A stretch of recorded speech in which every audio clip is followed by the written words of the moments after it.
사도행전 26장 13절에서 32절 하나님의 말씀을 들으십시오. 왕이여, 정오가 되어 길에서 보니 하늘로부터 해보다 더 밝은 빛이 나와 내 동행들을 둘러 비추는지라. 우리가 다 땅에 엎드러짐에 내가 소리를 들으니 히브리 말로 이르되, 사울아 사울아, 내가 어찌하여 나를 박해하느냐. 가시체를 뒷발질 하기가 내게 고생이니라. 내가 대답하되, 주님 누구시나이까? 주께서 이르시되, 나는 내가 박해하는 예수라. 일어나 너의 발로 서라.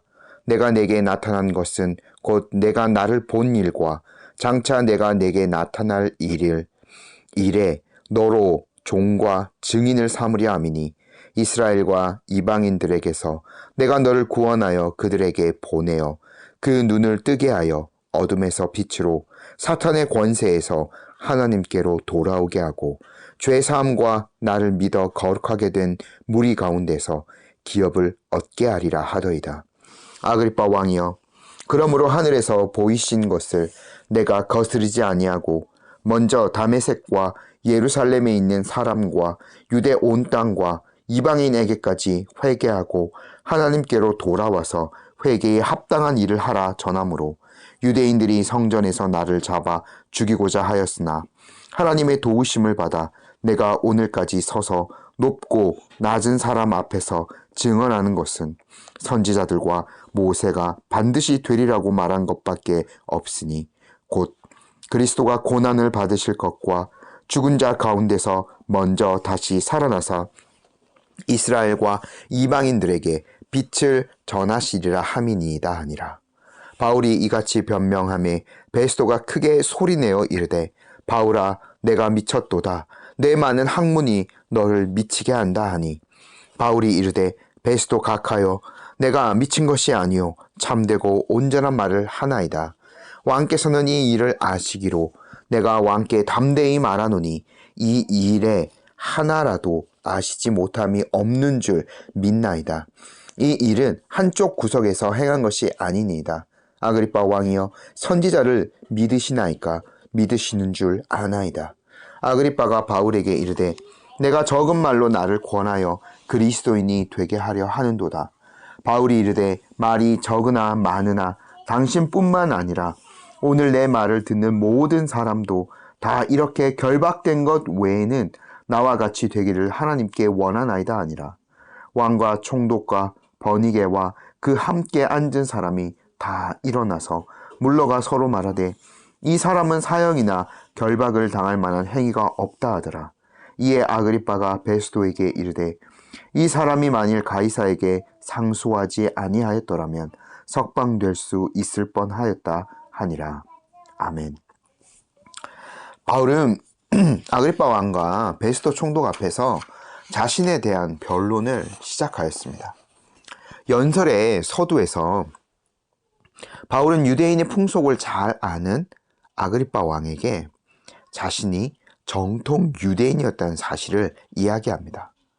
자신이 이제 이렇게 신문받는 것은 바로 부활에 대한 믿음 때문이라는 것을 언급하였죠.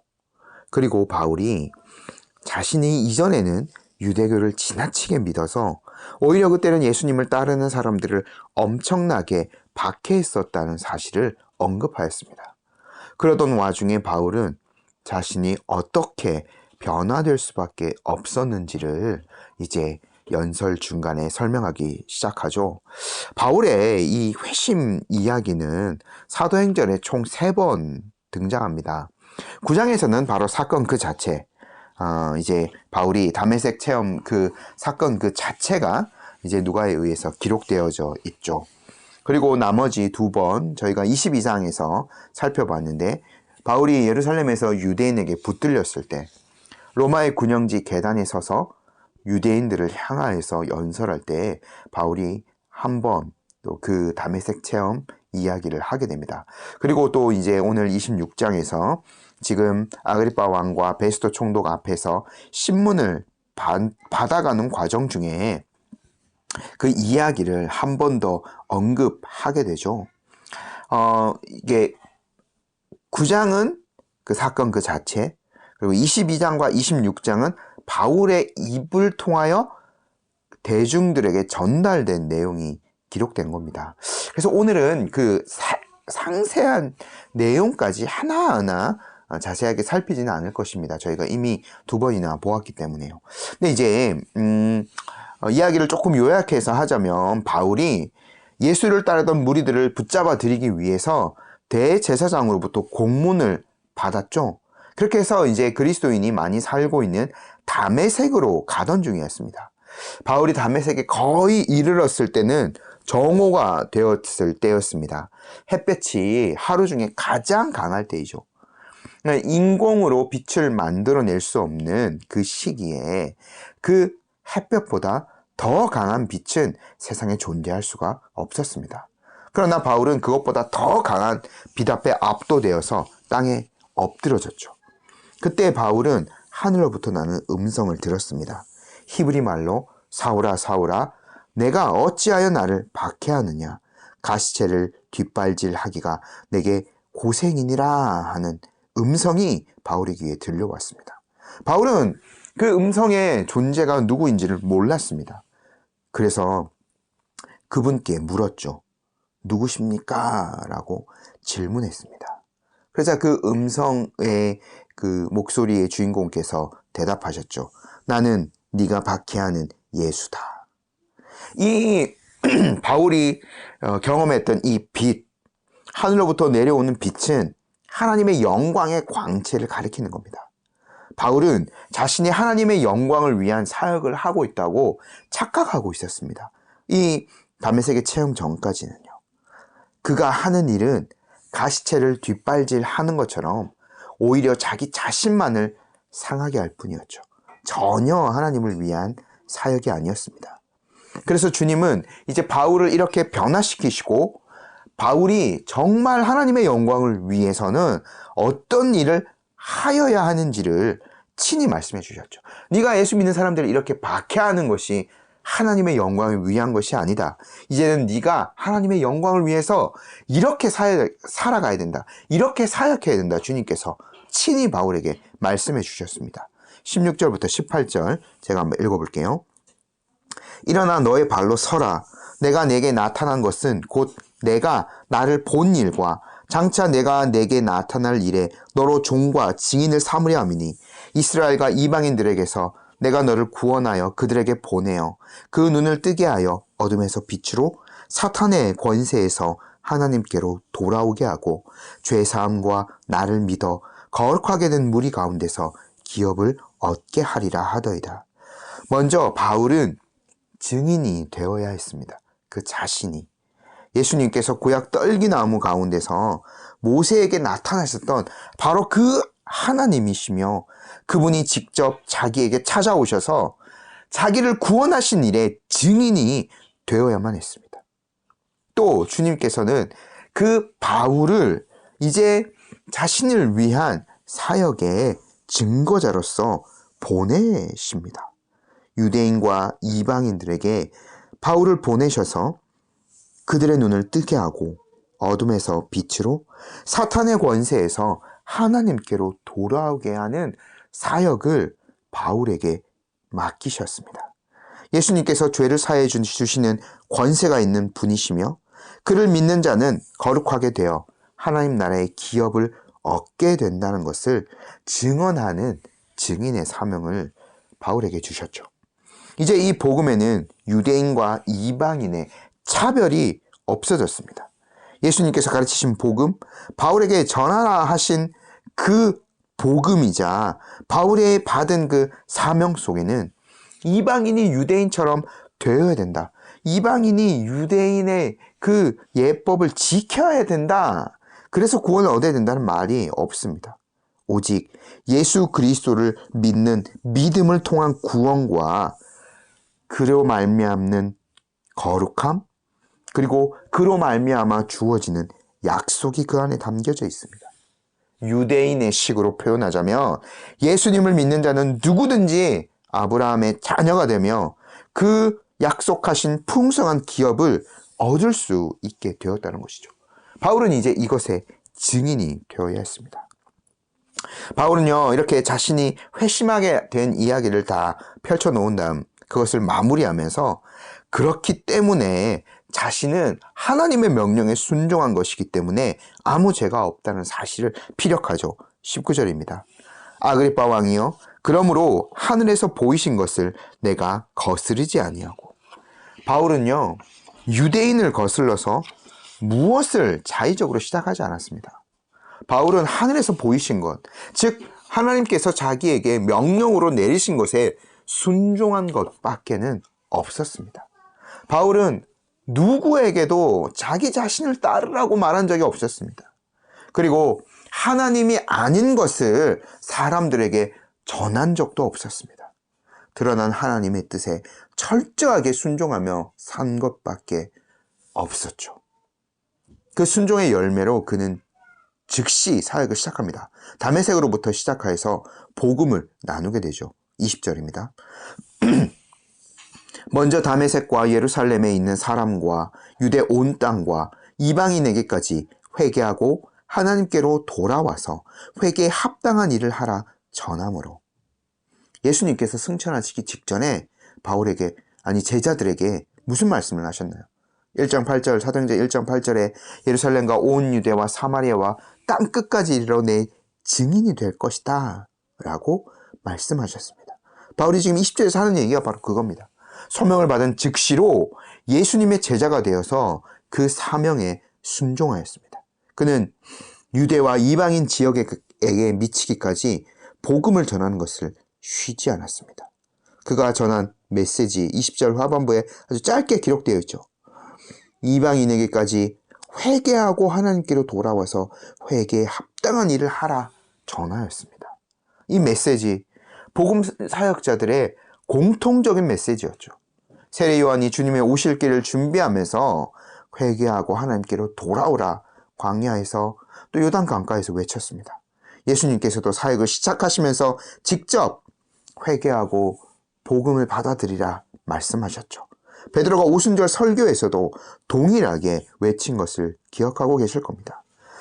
그 회개는 단순한 행동의 변화 차원이 아닙니다.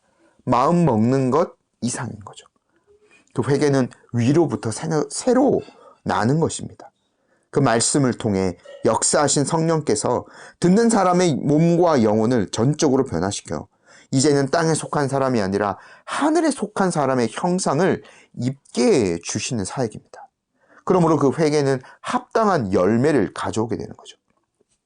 바울은 예수님께서 주셨던 그 메시지를 유대인과 이방인에게 차별 없이 전하였습니다.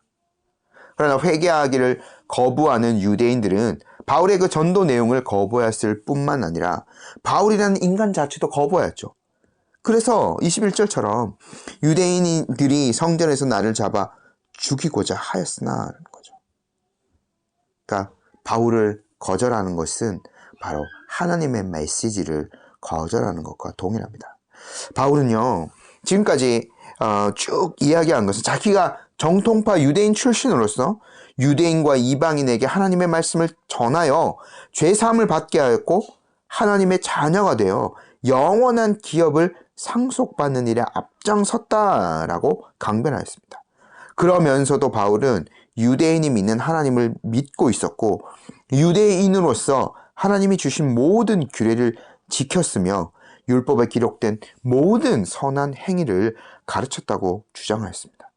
그러므로 바울의 논리를 생각해보면 바울 자신은 전혀 유대인을 거슬러 아무런 잘못을 저지르지 않았고 유대인들이 자신을 죽이려고 하는 것은 마땅히 부당한 것임을 지금 강변하고 있는 거죠. 만약에 바울이 가르친 것이 유대인의 믿는 바와 전혀 다른 것이나 그들의 주장대로 이단적인 것이었다면 바울을 죽이는 것이 합당할 수 있겠지만 바울이 전하는 모든 내용은 구약 성경의 내용과 동일한 것이었습니다. 22절, 23절에서 바울이 그걸 얘기하죠. 읽어보겠습니다. 하나님의 도우심을 받아 내가 오늘까지 서서 높고 낮은 사람 앞에서 증언하는 것은 선지자들과 모세가 반드시 되리라고 말한 것밖에 없으니 곧 그리스도가 고난을 받으실 것과 죽은 자 가운데서 먼저 다시 살아나사 이스라엘과 이방인들에게 빛을 전하시리라 함이니이다 하니라. 바울의 전했던 메시지의 핵심과 그가 박해를 받는 주된 이유는 바로 부활에 대한 믿음 때문이라고 서두에 설명을 드렸습니다. 지난 시간에. 근데 그 부활은 사실은 바로 한 사람의 죽음과 부활을 가리키는 거예요. 모세와 모든 선지자들의 기록된 것은 한 사람, 바로 오실 메시아 그리스도의 고난과 죽음과 부활을 예언합니다. 그리고 그것이 널리 이방인의 땅에까지 알려질 것이란 예언이 구약 성경의 주된 가르침이었습니다. 한마디로 요약하자면 예수님의 죽음과 부활이 바로 구약이 예언하는 것의 온전한 성취라는 것이 가장 본질적인 핵심이라는 것을 바울은 드러내죠. 사실 우리가 지금까지 사도행전의 모든 연설, 초기에 베드로의 연설, 전도 여행 시기에 바울이 전하였던 모든 복음 전도의 내용은 바로 그것이었어요. 구약을 다 설명하고 그 예언으로 오실 그 메시아가 바로 죽었다가 다시 살아나신 예수님이시다라는 것을 모든 복음 전도자들이 전하였던 거죠. 그러니까 바울의 메시지도요, 변함이 없었고 늘 동일하였고 또 특별히 구약 성경과 다르지 않고 정확히 일치하였습니다. 이방인이었던 이 베스토 총독은요, 바울이 이렇게 항변하는 내용을 잘 이해하기 힘들었던 것 같아요. 그래서 그 연설 도중에 끼어들어서 이렇게 말하죠. 24절 읽어볼게요. 바울이 이같이 변명하매 베스토가 크게 소리내어 이르되 바울아 내가 미쳤도다. 내 많은 학문이 너를 미치게 한다 하니. 베스토는 바울이 매우 학識있는 사람인 것은 인정하였습니다. 그러나 한 사람, 바로 예수라는 사람이 죽었다가 다시 살아나는 것은 있을 수 없는 허황된 일이라고 여겼습니다. 그래서요, 바울이 미친 것이 아닌가 생각하였던 거죠. 일반적인 어떤 이성을 가진 사람의 사고 속에서는 죽었던 사람이 다시 살아나는 일은 절대 불가능하죠. 그래서 이 베스토가 바울의 이 말을 온전히 이해하기 힘들었던 거예요. 그러나 바울은 베스토의 그 말, 미쳤다 하는 말도 그 말을 온전히 부인하죠. 25절에 바울이 이르되 베스토 각하여 내가 미친 것이 아니요 참되고 온전한 말을 하나이다.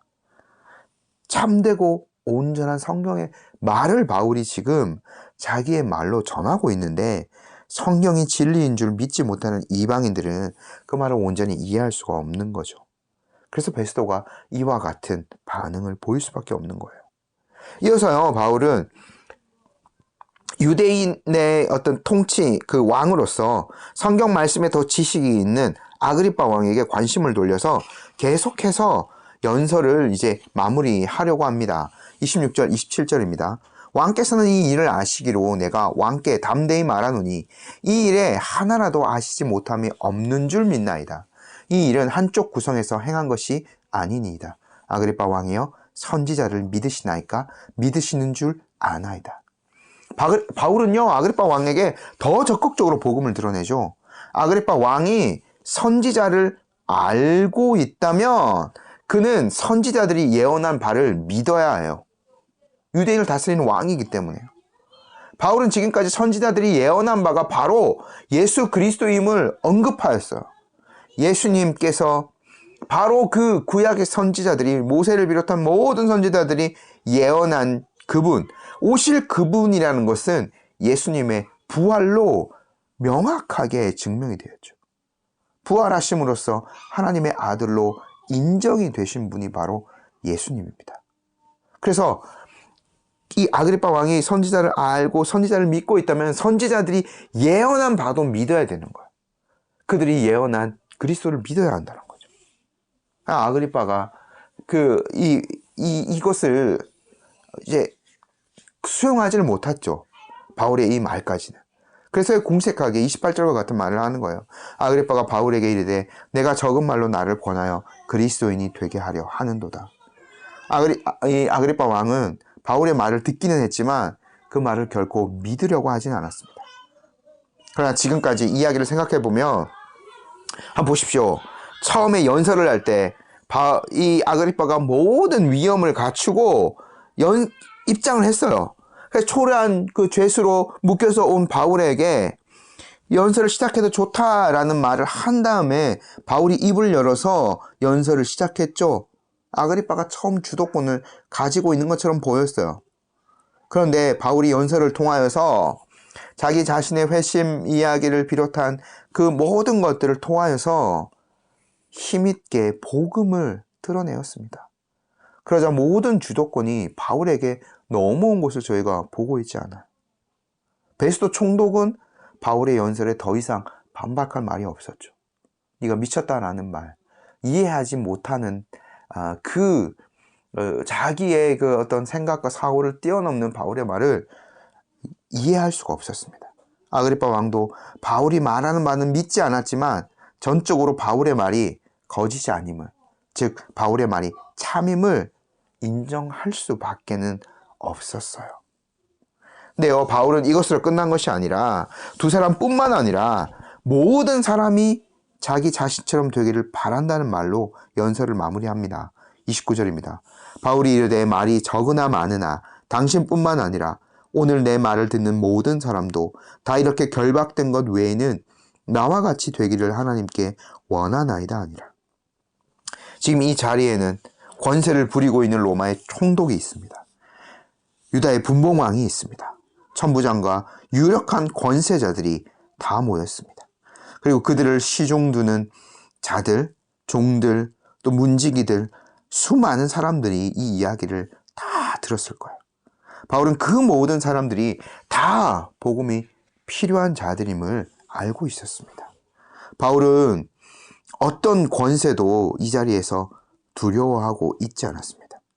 가장 높으신 권세를 지니신 참된 왕의 복음을 그가 붙들고 있었고 그것을 전하는 사명을 가지고 있었기 때문이죠. 바울은 지역적으로도 또 사회적 신분적으로도 모든 사람들에게 복음을 전하고 모든 사람이 복음을 믿기를 간절히 소망하고 있었죠. 그래서 이제 바울이 이제 공적인 연설의 마지막 말로 29절과 같은 말을 하고 자신의 연설을 이제 그치게 됩니다. 바울이 연설이 있은 다음에 많은 사람들이 반응을 보이죠.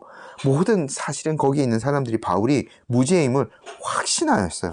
30절, 31절입니다. 왕과 총독과 버니게와 그 함께 앉은 사람들이 다 일어나서 물러가 서로 말하되 이 사람은 사형이나 결박을 당할 만한 행위가 없다 하더라. 바울은 유대인들이 고소한 그 죄목처럼 정치적인 반란자가 아니었어요. 베스토가 말한 것처럼 바울은 미친 사람도 아니었습니다. 바울은 참된 복음으로 변화된 한 사람의 그리스도인이었으며 그 예수님께서 전해주신 은혜의 복음을 전하기 위해 모든 것을 걸었던 소명자였어요. 그리고 모든 사람들은 바울의 연설의 내용들, 바울이 연설하는 그 태도, 그 진중함을 통하여서 바울이 무죄인 것을 온전히 확신할 수 있었습니다. 결국 아그리빠도 최종적으로 이렇게 이야기하죠. 32절입니다. 이에 아그리빠가 베스도에게 이르되 이 사람이 만일 가이사에게 상소하지 아니하였더라면 석방될 수 있을 뻔하였다 하니라. 처음에 새로 부임한 총독 베스도가 바울에 대한 기소의 제목을 찾기 위해 아그리빠의 도움을 필요로 했다라는 정보를 말씀드렸습니다. 유대의 종교를 잘 알고 있고 그 유대의 성전을 담당하는 자였기 때문이죠. 그러나 그런 아그리빠도 바울에게서는 어떤 죄목도 발견할 수 없었어요. 당연하죠. 바울이 실정법을 어긴 것은 전혀 없었기 때문입니다. 그리고 유대인들이 믿고 있던 구약의 어떤 법도 바울은 어긴 것이 없었기 때문입니다. 저희가 32절의 이 아그리빠의 말을 좀 눈여겨서 볼 필요가 있습니다. 이 말 되게 사실은 중요해요. 어떻게 되었던 간에 이 아그리빠의 결론은 이제 바울을 황제에게 보내면서 기소할 제목을 뭐라도 써야 하지 않습니까? 그 편지에 분명한 참고가 되는 말이었을 거예요. 그러니까 그러므로 바울이 이제 잡혀가서 이제 27장부터 저희가 다음 주부터 바울이 이제 로마로 압송되어져 가는 그 장면들을 보게 될 테인데요. 바울이 이제 로마에 가서 그 황제의 법정에 가기 전까지, 그러니까 사실은 이제 제가 이 네로 황제 시기라고 말씀드렸습니다. 네로 황제가 완전히 폭정을 일삼는 그 시기가 되기 전까지 바울은 로마에서 어느 정도 자유롭게 생활을 할 수 있었어요. 그 결정적인 이유가 뭐였냐면, 물론 바울이 로마 시민권자였기 때문에 그렇지만, 또 이런 바울이 사실은 무죄라는 것이 거의 뭐 바울을 그 이제 신문화했던 모든 사람들이 다 알고 있는 바였기 때문에 바울에게 사실은 폭압적으로 그렇게 할 수 없었던 거죠.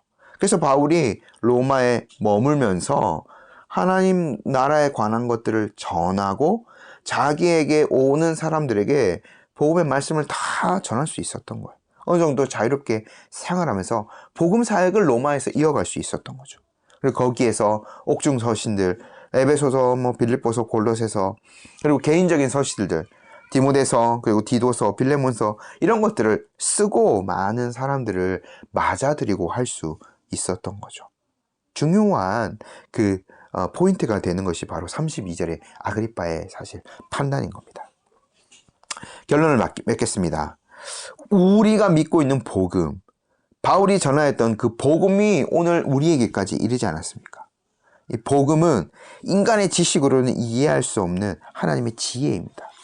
이것은 꾸며낸 이야기, 지어낸 이야기가 아닙니다.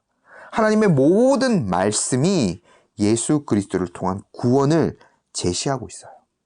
바울은 그것을 온전히 확신하면서 죄수의 신분 가운데도 많은 사람들에게, 그리고 높은 권세를 가진 사람들에게까지 그것을 전하였습니다. 그가 자유자였거나 그가 메인 사람이 된 그 상황들, 그 모든 것들은 어떤 방해도 하지 못했어요. 우리가 동일한 복음을 붙들고 있다고 말씀을 드렸습니다. 우리 또한 바울과 동일한 확신을 가졌으면 좋겠어요. 하나님의 모든 말씀은 온전한 진리이기 때문인 거죠. 바울이요, 다메섹부터 시작했습니다. 자기가 있던 자리부터 복음 전하는 사역을 시작했죠. 우리도 그렇게 되었으면 좋겠습니다. 우리가 있는 자리부터 우리가 성결한 그 변화된 삶을 살아가며 우리 자신이 변화되었다는 증인으로서 우리가 있는 자리로부터 그 소명들을 잘 감당해 나갔으면 좋겠습니다. 바울이 지역, 또 아래 위 신분의 계층 가리지 않고 복음을 전하는 자로서 살아갔죠. 우리 또한 이 진리의 말씀이 영혼을 온전히 변화시킬 수 있는 하나님의 능력이라는 것들을 붙들고 확신 있게 이 복음을 붙들며 전하며 증인으로서 잘 살아갔으면 좋겠습니다. 우리 교회도 이러한 복음 위에 더 든든하게 세워져 가고 이 복음을 주님 오실 때까지 전하는 교회로 잘 세워져 갈 수 있도록 함께 저와 우리 모든 성도들이 노력을 감당하였으면 좋겠습니다. 잠시 기도하겠습니다. 하나님 아버지, 오늘 저희들이 귀한 말씀을 또 대하였습니다. 바울이 자기 일을 변론하는 데서 그치지 않고 베스토와 아그리빠 왕과 거기에 있는 많은 사람들에게 은혜의 복음을 나누는 것을 보았습니다. 주님, 동일한 복음을 저희가 붙들고 있고 동일한 예수님을 믿고 있습니다.